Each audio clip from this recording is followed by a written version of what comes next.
સ્વામિનારાયણ ભગવાનની જય, લક્ષ્મીનારાયણ દેવની જય. પરમ પૂજ્ય શ્યામવલ્લભ સ્વામી ભગવાનનું ભજન કરતા કરતા, સત્સંગની સેવા કરતા કરતા બહુ નાની ઉંમરે ભગવાનના ધામમાં ગયા. ખરેખર સંત સમાજ માટે, સ્વામિનારાયણ સંપ્રદાય માટે બહુ મોટી ખોટ એટલા માટે પડી છે કે શાંત સ્વામી એટલે, શ્યામ સ્વામી એટલે હરતા ફરતા દરેકના મિત્ર, સેવાની મૂર્તિ કહી શકાય. મંદિરની ઝીણામાં ઝીણી બાબત જ્યાં નુકસાન થતું હોય ત્યાં શ્યામ સ્વામીને ચિંતા હોય.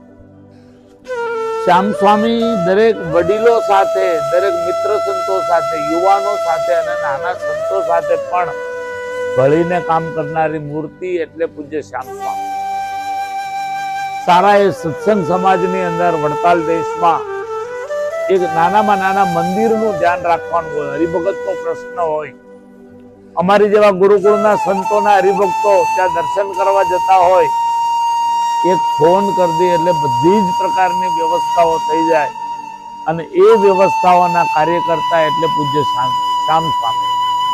અને એટલા માટે જ કહેવાય કે કોમ્પ્યુટરનું કામ હોય, વહીવટનું કામ હોય, હરિભક્તોને સાચવવાનું કામ હોય, ઉત્સવ તહેવારોમાં શણગારનું કામ હોય, તો પણ પૂજ્ય શ્યામ સ્વામીનું એમાં યોગદાન હોય.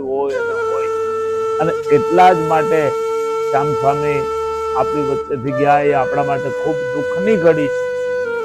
આજે અનેક સંતોની હાજરીમાં આપણે ભગવાનને પ્રાર્થના કરીશું કે પૂજ્ય શ્યામ સ્વામી ભગવાનના ચરણના સુખનું શાશ્વત સુખ પામે અને આપણને સૌને એમાં રહેલા સદગુણો એ આપણામાં પણ ઉતરે, એમાંથી કંઈક કરવાની, એમના જીવનમાંથી કંઈક કરવાની ક્ષમતાઓ આપણામાં આવે, એવી આપણે ભગવાન સ્વામિનારાયણ, લક્ષ્મીનારાયણ દેવ, હરિકૃષ્ણ મહારાજના ચરણોમાં પ્રાર્થના કરીએ છીએ.